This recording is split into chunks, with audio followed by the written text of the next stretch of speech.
Fala galera, tudo bem? Pro podcast de hoje, chega em casa, pega algo para comer, de preferência light, senta, fica confortável e vamos para mais um podcast.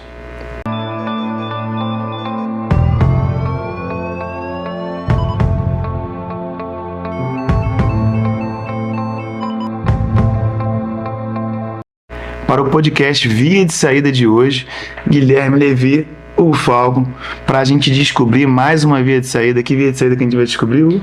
Então, hoje a gente vai tomar uma via alternativa, né? Uma via acessória, ou seja, vamos falar sobre a síndrome de Wolff-Parkinson-White. Tema muito importante na vida do clínico, na vida do cardiologista, na vida do especialista em arritmia. E a gente vai tentar dar um apanhado geral para vocês reverem vários conceitos, mas para isso nada mais, nada menos. Vamos começar com um caso para a gente poder dar uma contextualizada. Chegou no consultório do médico do trabalho uma menina de 28 anos, sedentária, que não tinha prática esportiva, tinha uma vida acadêmica ativa, conseguiu um emprego novo, passou lá para fazer a sua avaliação e o médico prontamente, médico do trabalho, viu uma alteração e mandou para o seu consultório do especialista, do cardiologista, do arritmologista, e veio com uma alteração. Que alteração será que ele viu, Gão? Bom, provavelmente ele deve ter visto ali um PR curto, uma onda delta, deve ter sido um eletrocardiograma laudado, né? Veio com um laudo ali, um padrão, né? Provavelmente veio assim no laudo um padrão de Wolff-Parkinson-White, né? Até porque no laudo realmente tem que se colocar dessa forma, né? Porque a gente sabe que a síndrome acaba tendo um contexto clínico, né, Guilherme? Sim. No caso, para o padrão eletrocardiográfico do Wolff-Parkinson-White, ele envolve, na realidade, 4 critérios. E até para a gente também definir se trata-se se é um padrão de Wolff aparente ou um Wolff inaparente. E se é Wolff mesmo ou não, né? Então a gente precisa acabar entendendo e enxergando esses critérios, né? Então o critério mais famoso que todo mundo conhece, né, que todo mundo já pensa logo, é uma síndrome de pré-excitação. E pré-excitação, a gente acaba lembrando, né, de um PR curto, um PR inferior a 0,12 milissegundos. E é curto ou é porque tem alguma outra alteração? Então, justamente, o PR ele acaba sendo curto porque realmente excita o ventrículo antes do que deveria, antes do comando natural, né, do nó atrioventricular.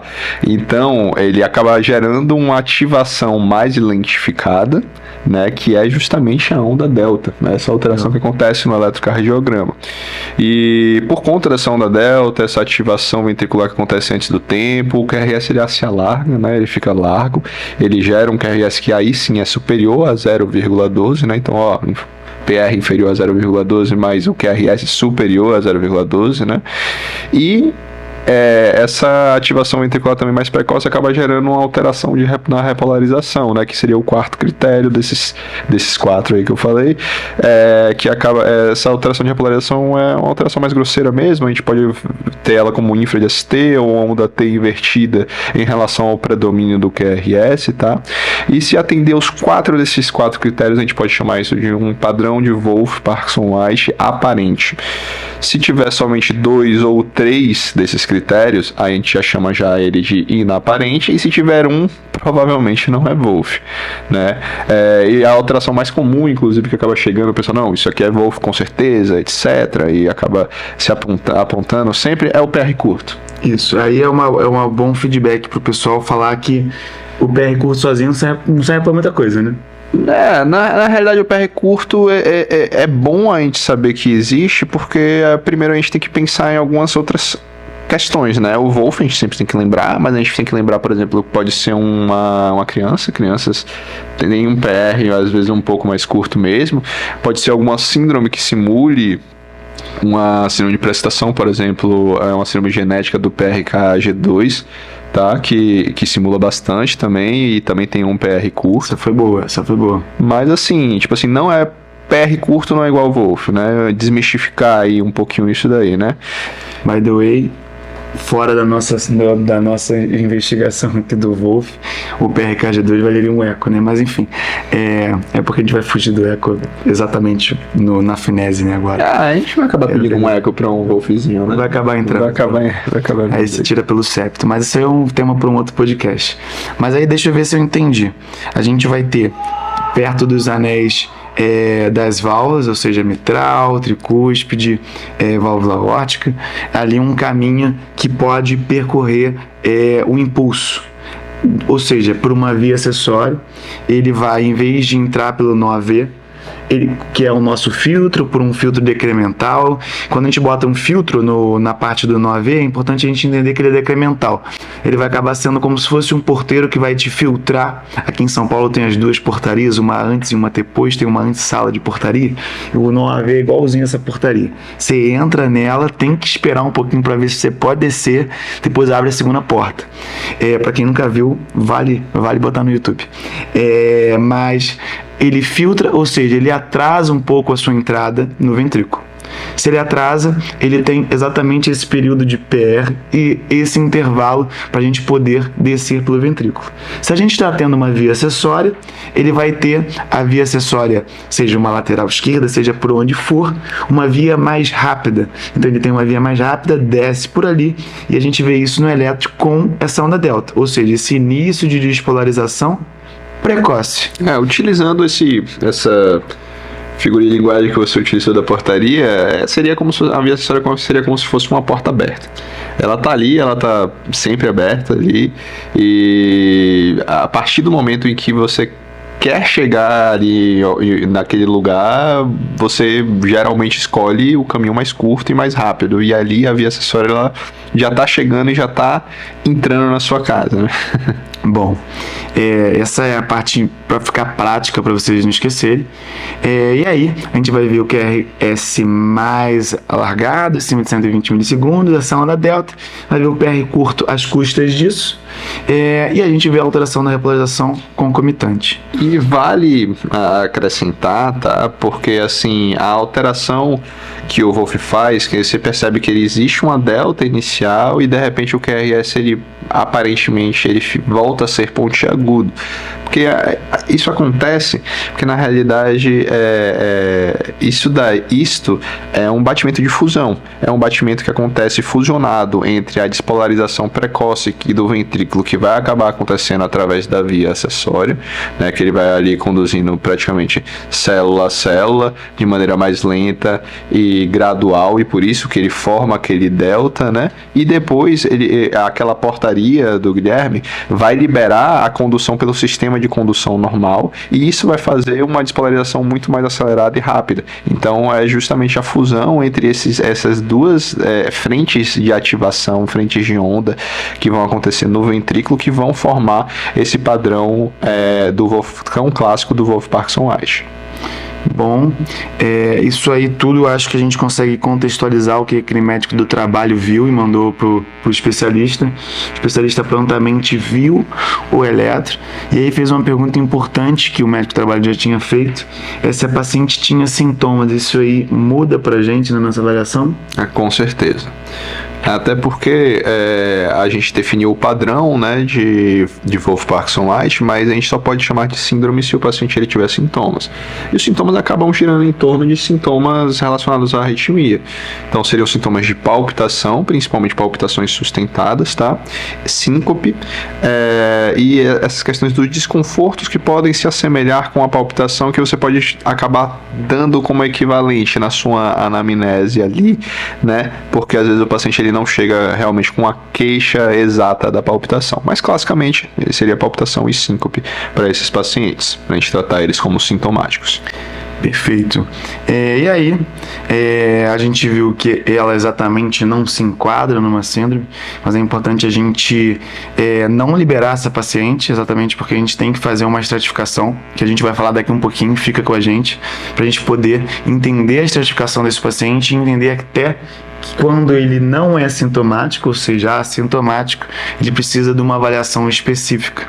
exatamente porque sim, é uma doença potencialmente grave, pode gerar muito problema para essa pessoa. Por isso que ela veio para você e o médico do trabalho não liberou ela. Mas aí, coisas interessantes nesse eletro, que é um plus para quem está passando. Então, por exemplo, você médico do trabalho, você vai mandar pro cardiologista escrevendo assim, ó, encontrei uma onda delta. Você não tem necessidade de deixar a finese da coisa, como clínico. Mas como você é residente de cardiologia, cardiologista, é mais interessante você passar o caso com mais um incremento, que a gente vai falar da localização dessa via acessória. A localização, como tudo no coração, nada mais é do que uma forma de mapear de onde está vindo essa despolarização. Assim como numa TV, numa extrasístole, a gente vai ver um ponto que está passando essa condução e como ele vai ser visto no eletro.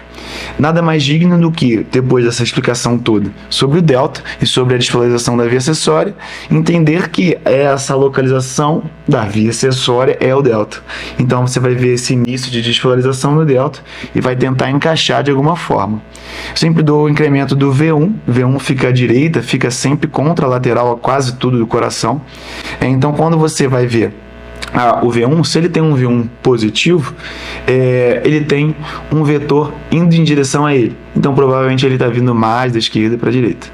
Da mesma forma que, se você tem um vetor indo contra ele, ou seja, negativo em V1, você tem um vetor vindo da direita para a esquerda.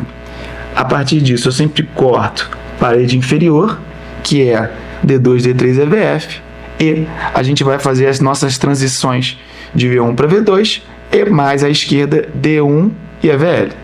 Como é que você explicaria, por exemplo, D1 e EVL negativo? Você pensa em que, Hugão? Aí tem que pensar na hora em via lateral esquerda, que inclusive é a localização mais comum, né, dessas vias acessórias, entendendo até pela questão da embriogênese, né, a formação do coxim ali, o coxim atrioventricular, que tem aquele isolamento elétrico, ali nessa localização mais para a lateral esquerda é onde esse coxim ele é um pouco mais fino.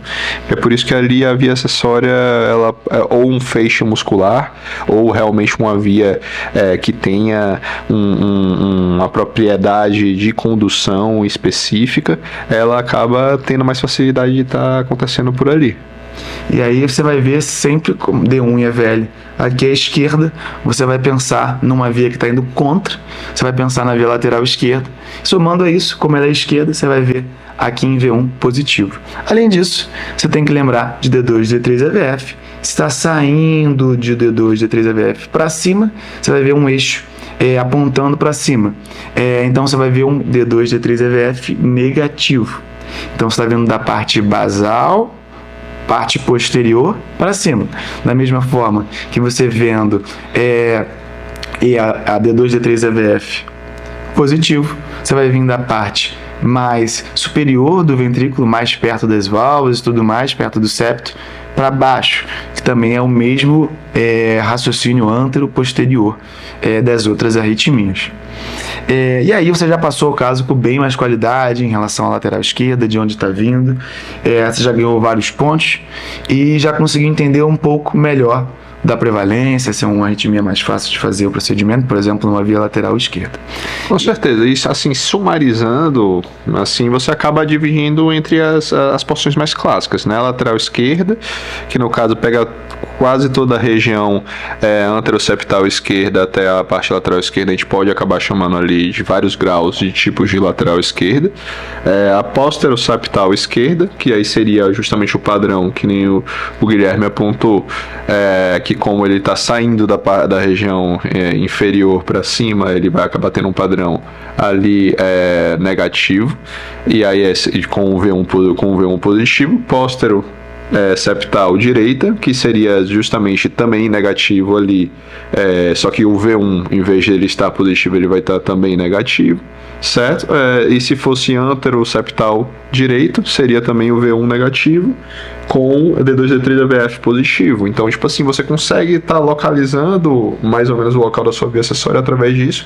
E tem algumas vias que são especiais, que elas são um pouco mais difíceis, que eu gostaria tipo assim, de citar aqui, só porque essas a gente tem que ter um pouco mais de cuidado, porque a gente sabe que elas são um pouco mais difíceis de quando a gente mandar para a ablação, para o cara fazer a ablação nessas vias, elas podem ter um risco de bloqueio atrioventricular, porque elas ficam próximas do NOAV, que seria justamente as vias que são paraseptais e as vias que são paraicianas, que geralmente elas vão ter uma discordância, né, entre, por exemplo, esse D2, D3 e AVF que a gente estava citando aqui. Ela vai ter uma discordância principalmente entre o D2 e o D3. Lembrando que eles vão estar contralaterais, né, então vai estar no meio, né, a gente pega geralmente no meio. Perfeito. Então, assim, você viu ali, fugiu um pouco desse macete que a gente deu aqui do V1 e do D2, D3 e AVF, da localização, que aí ficou fácil localizar se é a direita, se é a esquerda, se está vindo de baixo para cima ou se está vindo de cima para baixo. Fugir um pouco disso no D2, D3 e AVF tá discordante entre D2 e D3, pode ser alguma dessas vias que é um pouco mais perigoso mandar diretamente para a ablação. Então a gente tem que avaliar melhor esse paciente, inclusive avaliar o risco dele, se ele tem alto risco assim ou não, para a gente estar encaminhando para fazer esse procedimento. Perfeito. E aí a gente, com só o eletro, a gente deu um bom panorama do que a gente está enfrentando, né? E ainda com a mesma paciente, ela está assintomática. Antes de pensar em estudo, pensar em ablação, você vai fazer alguma coisa além disso? Penso em alguns exames. Vamos lá. O eletro a gente já viu, eco, Holter e teste ergométrico. Pediria todos, algum é essencial, algum não é? Olha, eu acho que acaba que, principalmente para o paciente assintomático, eu acho que todos eles realmente são essenciais. Eletro, toda consulta, a gente precisa sempre estar reavaliando como é que está essa prestação. O teste ergométrico, ele é um excelente, junto com o Holter, estratificador de como essa via, na realidade, ela se comporta, né? Porque as vias, geralmente, elas não possuem a propriedade decremental, tem uma propriedade decremental reduzida em relação ao NOAV, e a gente não sabe como é que, por exemplo, num tônus vagal ou num tônus adrenérgico, como é que essa via ela poderia se comportar. E o teste ergométrico vai ser um excelente simulador disso pra gente. Então, por exemplo, no teste ergométrico, uma via acessória em que ela está se apresentando ali no início, mas quando ele chega num esforço submáximo ou numa frequência de 120, 130, ela desaparece subitamente, ela está mostrando pra gente que ela na realidade ela domina é a via fisiológica do paciente, não a via. Isso, quem vai acabar predominando vai ser a via fisiológica pelo NOAV, e essa via provavelmente ela não tem uma propriedade de conduzir tão bem, porque justamente quando você chegou a uma frequência de 120, você acabou inibindo a via, porque chegou no período refratário dela, e ele agora só está conseguindo conduzir pelo NOAV. Então isso mostra que é uma via, tendendo para baixo risco. Se eu vejo também esse comportamento dela aparecendo e desaparecendo no Holter, principalmente quando desaparece mais subitamente, tá? Isso é uma coisa quando ela desaparece súbita, mostra melhor que ela não tem tanta interferência do adrenérgico e do parasimpático, né? E isso é bom porque mostra que é uma via mais simples, menos complexa, e que a gente consegue estratificar ela melhor de maneira não invasiva. E aí, quando ela desaparece e fica reaparecendo, mesmo com frequências altas, ela fica aparecendo e desaparecendo, a gente não consegue dizer com certeza que a gente chegou no período refratário dela e se existem outras coisas que estão influenciando nessa via. Distúrbios hidroeletrolíticos, a modulação neuromoral mesmo, né? Se isso daí tudo acaba influenciando nessa via, e por isso que ela está aparecendo e desaparecendo, e não somente a frequência, tão puramente a frequência que nem a gente está raciocinando aqui em um teste ergométrico ou num Holter. Então, esses exames eles têm que ter. E diferente de várias outras patologias, o sono dessa vez não é tanto aquilo que a gente vai buscar, né? A gente tem informações que a gente pode tirar por ali, mas a gente pega mais informação quando a gente tem uma taquicardia, ou seja, se a gente tem um simpático prevalecendo, né? E aí, além que se somando essa avaliação, para a gente poder entendê-la, acho que é legal a gente poder discutir dentro dessa paciente ainda as conduções dessa via acessória. Pensando que a gente vai ter nas vias acessórias uma condução que pode ser ortodrômica ou ortodrômica ou antidrômica, ou seja, se ela pode descer do átrio para o ventrículo, da mesma forma que ela pode vir do ventrículo para o átrio, sendo também chamada de bidirecional ou anteróloga e retrógrada. Anteróloga sendo semelhante à ortodrômica, vindo do átrio para o ventrículo, e a antidrômica sendo semelhante à retrógrada, vindo do ventrículo para o átrio, e a bidirecional fazendo as duas funções. A gente tem alguma dica no eletro dessa avaliação? Não, isso daí é bem clássico. Acaba que essa parte de ortodrômica, antidrômica, a gente acaba utilizando mais quando existe o fenômeno da reentrada, tá? Mas deu para explicar bem o conceito, achei que ficou bem legal. Mas quando existe a reentrada, aí que a gente acaba mais se preocupando com o sentido, né? Se é antidrômico, na crise mesmo. Na crise propriamente dita. E é bem legal, a gente vai ter que falar da crise daqui a pouco. Mas assim, de fenômenos que acontecem quando pra gente perceber logo no eletrocardiograma, é porque assim, o famoso Wolff-Parkinson-White, sempre que ele aparece no eletrocardiograma de superfície, é porque existe condução anterógrada, porque esse batimento de fusão está acontecendo. Então ele nasce ali no nosso sinusal, uma parte dele vai passando pela via acessória mais precocemente, por isso que tem a pré-excitação, uma parte dele fica retida ali na portaria do Guilherme, e aí depois ele despolariza e faz aquele padrão de fusão que a gente já conversou anteriormente. Então, condução anterógrada no eletro de base, a gente sempre sabe que tem, certo? Mas a condução retrógrada, inclusive, se o paciente ele tiver condução retrógrada exclusiva, ela fica oculta. E esse daí seria também o grande famoso Wolff-Parkinson-White oculto, né? Que ele dá crises, né? Inclusive são crises ortodrômicas, ou seja, descem pelo sistema de condução e sobem pela via acessória, certo?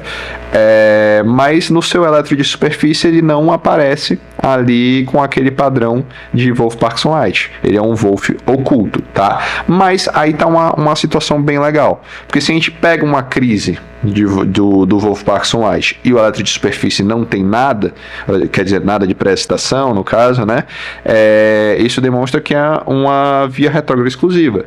Se por acaso ele tem o eletro ele tem pré-excitação e você mostra o eletro de crise para você, pelo menos o eletro de crise num padrão ortodrômico, isso mostra que já para você que existe condução bidirecional, porque no eletro de superfície está tendo a condução anterógrada ali acontecendo o tempo inteiro, e no eletro de crise está mostrando uma condução retrógrada por essa via acessória. Então a gente já consegue entender que existe o padrão bidirecional. Agora, em pacientes assintomáticos, que provavelmente não vão ter eletro de crise, você não pode dizer se é bidirecional ou anterógrada exclusiva, porque como nunca teve a crise, você não tem como saber se essa via dela também conduz retrogradamente, tá? Então, e aí tem que piorar o caso do Hugo, né? O plantão não pode ser tranquilo. Chegou essa paciente depois que liberou do consultório, foi lá, ganhou um monte de exame para fazer, e aí estava ela com teste ergométrico, tudo mais embaixo do braço, fez o teste ergométrico, estava feliz que não aconteceu nada no teste ergométrico. Na semana seguinte, com os exames normais, foi parar na emergência com uma taquicardia súbita, logo depois do screening, né? Vai saber por quê. E aí ela tinha a maior dúvida de muitas pessoas que perguntam pra gente, chegar na emergência com essa taquicardia. E o que vai para vocês, se vocês tiverem como pausar o vídeo nesse momento e responder essa pergunta aqui embaixo, esse QRS vai ser estreito ou largo na emergência? Como é que você acha que você vai ver essa reentrada por essa via acessória na emergência? E aí, já que você já respondeu, provavelmente ele vai chegar na emergência para vocês com um QRS estreito. Um QRS estreito vai chegar com um RR regular, e aí vai um finese a mais que dentro das taxupras a gente vai falar do R' e o P'R. A gente, para dividir isso, a gente vai ter o R', quando ele é curto, ele se divide entre as taquicardias supraventriculares com R' curto. Quando esse R' é lá na frente, ou seja, uma despoliarização logo lá na frente, ele é um R' longo. Nossas arritmias de hoje, a gente está entre os R' curtos, que vão variar em torno de 120 milissegundos, mais ou menos, que vocês anotem por aí. Que normalmente a gente vai pensar na TAV, taquicardia, por uma reentrada atrioventricular, que é quando a gente pensa na síndrome de Wolff-Parkinson-White e na via acessória. Fato que, para vocês lembrarem, que vocês vão gostar de fazer prova, se pensar em 70 ou menos, vai pensar numa reentrada nodal, mas isso aí é um tema para um outro episódio, mas não podia deixar de falar para vocês. E aí, ele vai ter um QRS estreito, vai ter, diferente do que a maioria pensa, para poder ser abordado. Vai ser abordado como a CLS manda, então em relação ao ataque supra, a gente não precisa abordar tanto aqui. Mas se por acaso, Gão, esse paciente chegar com uma minoria, com um ritmo irregular e um QRS largo, que se Deus quiser não vai ser o caso da nossa paciente, o que a gente pensa? Ritmo irregular e o QRS largo? É o comum? Não é o comum. Inclusive, isso daí, na realidade, é o ápice do risco da síndrome, porque, na realidade, aqui a gente está pensando em uma FA pré-excitada. Uma fibrilação atrial, lembrando, né, que a gente tem ali a via acessória, que é uma porta aberta, que a gente estava falando aqui, né? E se várias pessoas estão tentando entrar ali na sua casa e a portaria está aberta, não está segurando, está passando ali por aquela porta aberta, então ali está tendo despolarizações ventriculares ali de maneira desorganizada. Estaria em Copacabana no carnaval. Clima hostil. Desorganizada e assim, podcast. E assim, o tempo inteiro contraindo e não dando tempo para diástole, né? É como se a fibrilação atrial ela acabasse virando uma fibrilação ventricular. Então isso é muito perigoso e existe o risco de morte súbita envolvendo isso daí. E isso está diretamente relacionado realmente com o período refratário que essa via acessória ela vai conseguir dar, né? Se ela for um período refratário muito curto, ou seja, ela consegue conduzir vários batimentos muito rápidos, essa fibrilação atrial vira uma fibrilação ventricular mesmo, e o paciente tem chance de morte, né? Então, chegou esse padrão, cara, não pode contar com conversa, tem que fazer a cardioversão elétrica sincronizada nesse paciente. Perfeito. Esse elétrico vai cair na sua prova. Aí o bastidor falou que o eletro vai cair na sua prova. E não é o comum, graças a Deus, não vai cair no seu plantão com menos de 5% das arritmias para você. A gente tem esse QRS estreito, você vai abordar como TAC supra. Então a gente vai perguntar só para rever como estável e instável. Estável, você vai usar o protocolo da estabilidade, podendo fazer a manobra vagal, tendo algumas manobras a se fazer.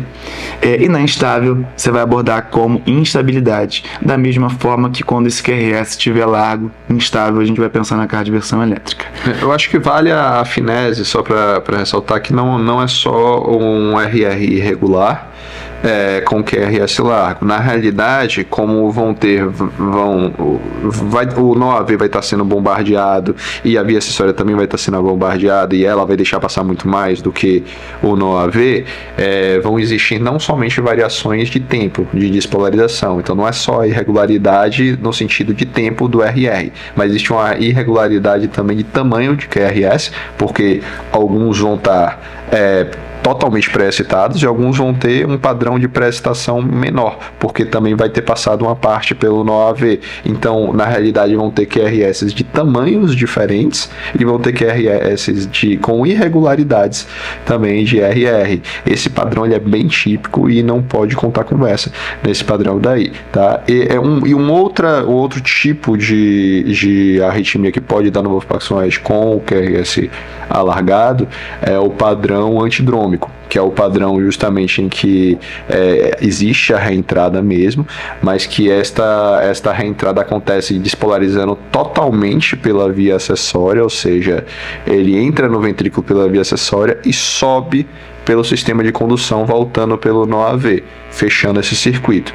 Isso cria uma pré-excitação máxima, ou seja, um QRS muito largo, mas diferentemente da FA pré-excitada, ele vai ter QRS sempre do mesmo padrão, ou seja, sempre a pré-excitação máxima e muito regulares, porque a gente está falando de uma reentrada e não de uma fibrilação atrial. Só um parênteses aqui. Muito bom. E aí, seguindo a nossa paciente, a gente acaba dando algumas possibilidades para ela. Possibilidade 1, ela é assintomática, não teve essa crise que a gente estava discutindo agora, fez o teste ergométrico. O teste ergométrico teve uma boa resposta, ela numa frequência alta, conseguiu suprimir a via acessória, da mesma forma que foi no Holter, e não tem nada estrutural no eco. A gente tem a opção de fazer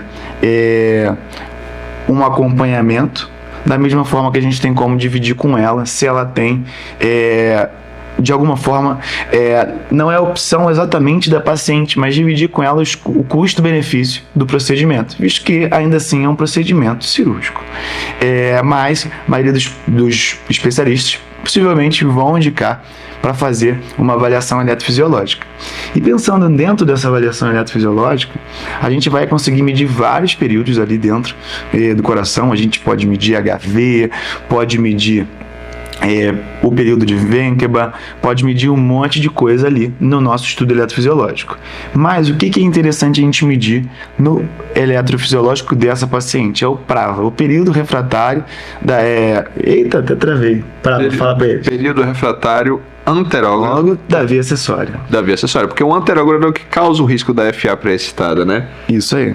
Que é o risco de morte súbita. Então, se existe alguma coisa, né, que a gente precisa afastar, é que esse PRAVA ele é muito curto, porque se ele for muito curto, passa a FA, vira um FV.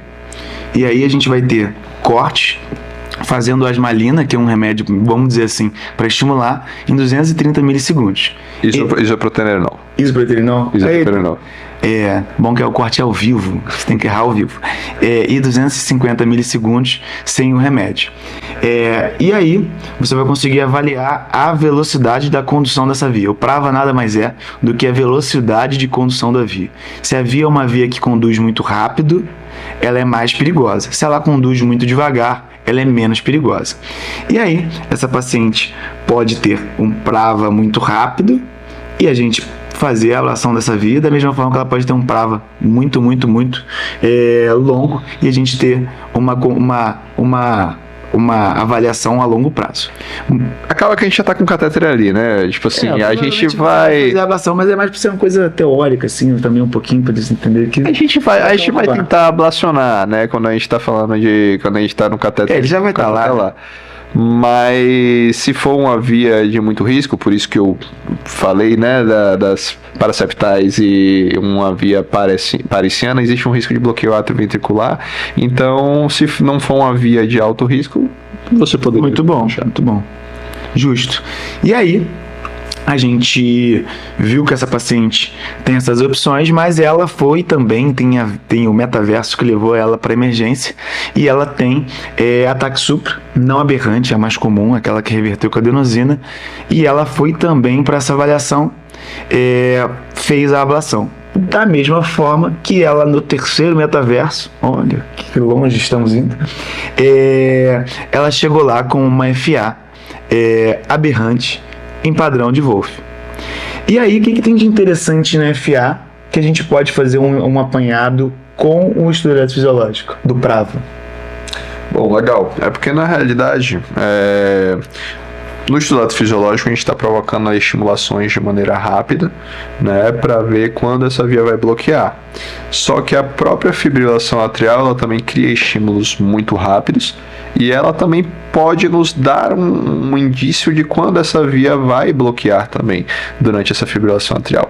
Então, por quê? Porque como existe uma irregularidade do RR e geralmente por conta da via acessória esse RR também vai estar muito rápido, o menor RR vai dizer a quantidade de milissegundos possivelmente do período refratário dessa via acessória. Então você olha no eletrocardiograma ali de 12 derivações e você pega ali o menor RR possível, aquilo dali existe uma correlação muito grande do período refratário anterógrado dessa via acessória, e a gente consegue fazer dessa maneira uma estratificação não invasiva do PRAVA desse paciente.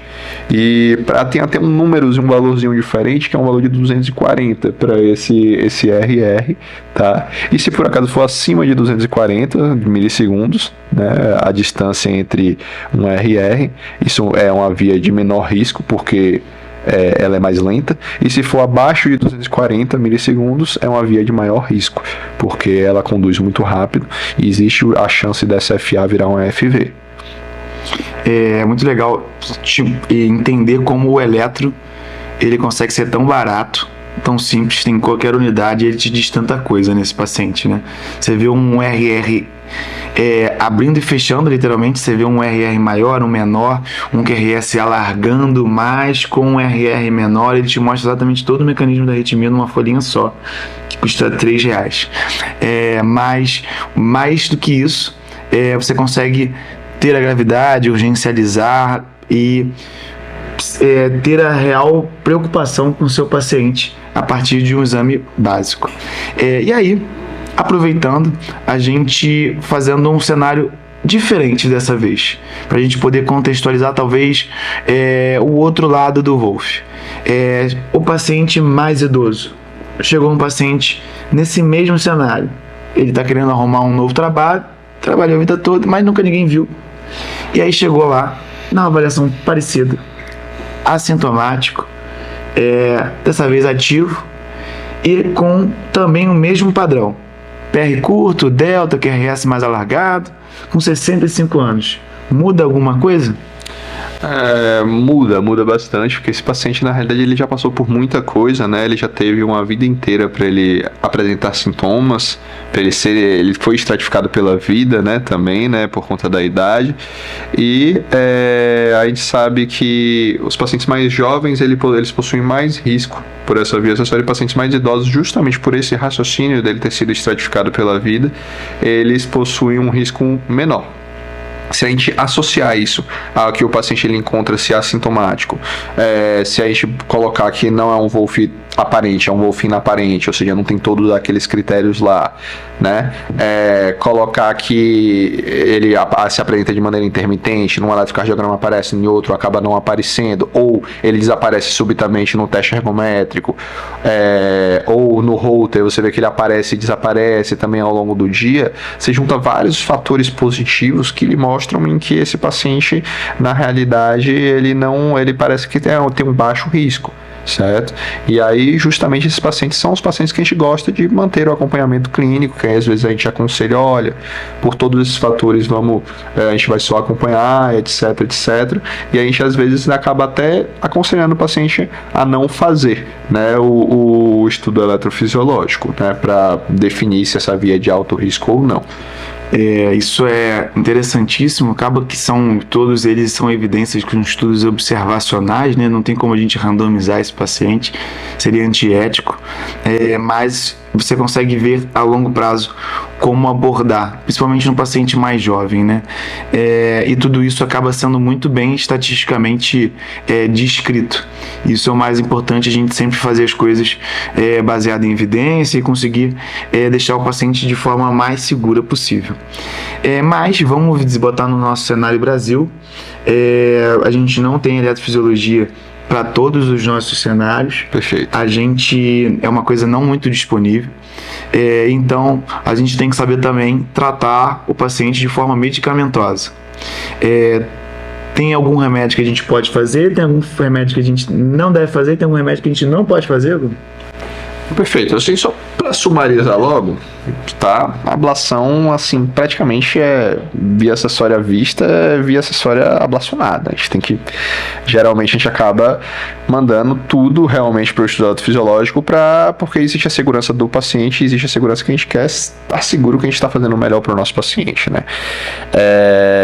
Mas, assim, sempre que a gente já começou, existe a decisão compartilhada, existe o desejo do paciente de não fazer, mas existe algumas coisas, algumas situações em que a gente tem que aconselhar fortemente que o paciente ele tem que ir para o estudo fisiológico mesmo assintomático, mesmo de baixo risco, mesmo tudo, que são situações que o paciente ele tem atividade laboral de alto risco, mergulhador, paraquedista, piloto de avião, taxista, caminhoneiro, então situações em que ele pode se colocar em risco se ele acabar abrindo com essa arritmia de maneira desfavorável. Do outro também, né? Do outro em risco, importantíssimo, né? Do piloto de avião, muita gente sobre melhor isso. Nem dirigir o avião, a gente tira do avião. Pacientes que fazem atividades competitivas ou que têm um alto desempenho em atividades físicas, que eles podem acabar também tendo um maior risco de morte súbita, né?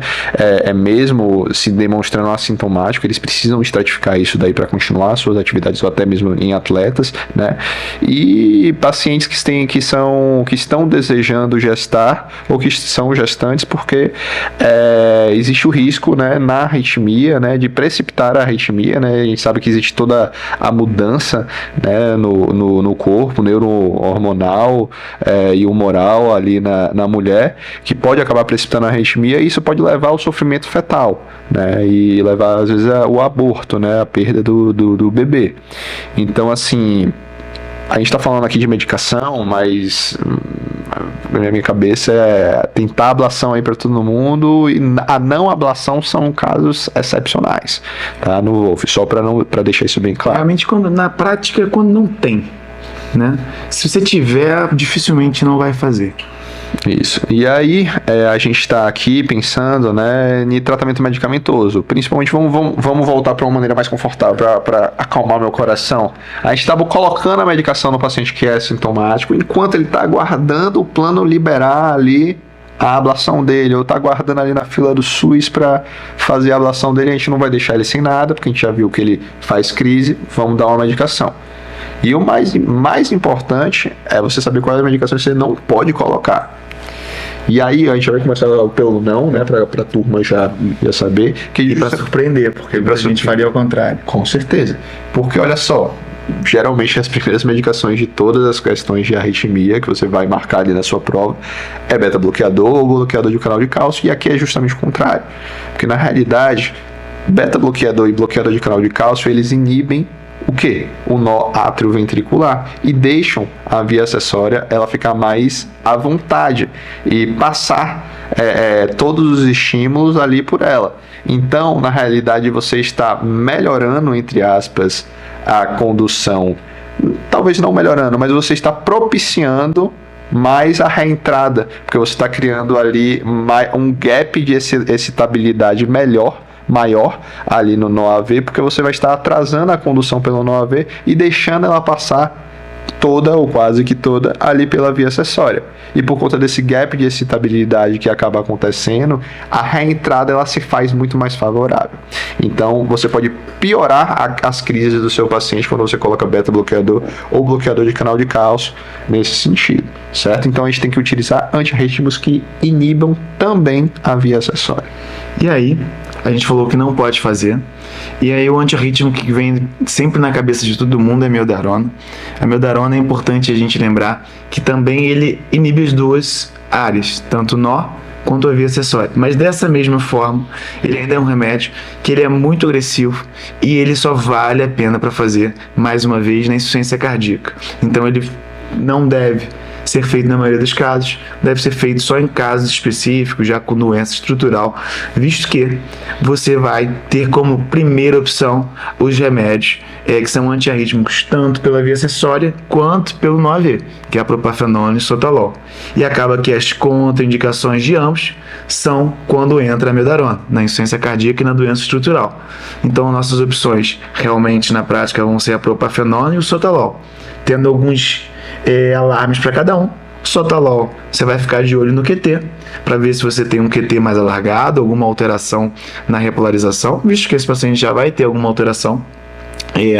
Exatamente pela dispersão do QT desse paciente, você vai ter um corte um pouco mais agressivo, em torno de 460, 480. Acima disso, o ideal é não fazer. Visto que propafenona também, você teria algum sinal de alarme para eles? Então, a propafenona é porque, na realidade... acaba sendo igual, para tudo, né? É complicado, principalmente na síndrome de pré-excitação do Wolff-Parkinson-White, porque, na realidade, também, você não tem um QT favorável. Não dá para medir um QT, basicamente, na síndrome de Wolff-Parkinson-White, porque existe uma alteração da repolarização ali, clara. E onde é que inicia o Q? Ali, o Q real desse paciente, para você medir o QT também. Então, ali, essa contraindicação é um pouco mais difícil também no Wolff. Outra coisa, também existe uma contraindicação ali, a utilização da propafenona, que é o QRS acima de 120 milissegundos.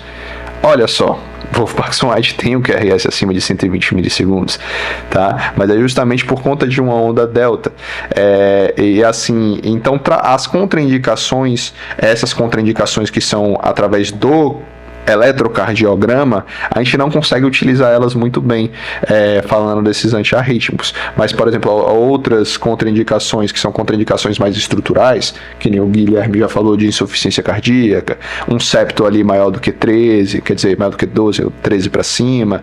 Então, essas questões aí realmente afastam, a gente não utiliza esses antiarrítmicos, mas pelo eletrocardiograma, a gente fazer essas contraindicações a esses antiarrítmicos básicos, primários, que a gente não vai conseguir, justamente porque a síndrome de pré-excitação do Wolff-Parkinson-White, ele desorganiza todo o eletrocardiograma.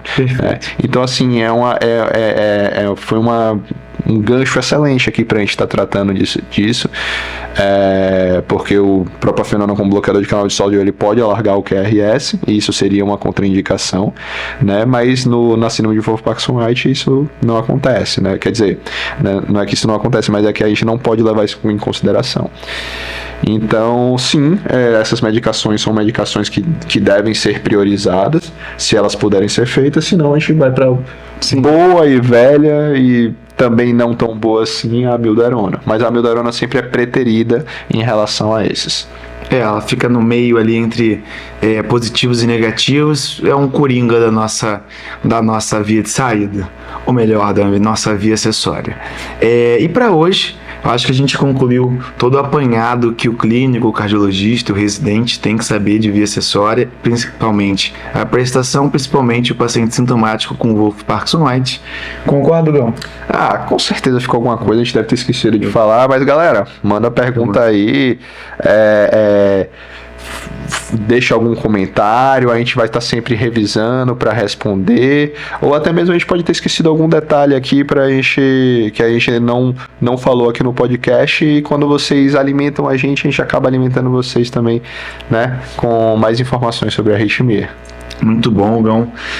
Não deixa de seguir a gente aqui no Spotify, na Amazon, no Deezer, no YouTube, onde você está assistindo a gente. Segue a gente lá no Instagram. Pode mandar suas perguntas pela plataforma que for, principalmente pelo Instagram. Sempre vai ser uma honra respondê-los, participar das enquetes. Sempre bom estar com vocês. Para hoje, achamos a nossa via de saída, mais precisamente a nossa via acessória. Espero que vocês tenham gostado e até a próxima.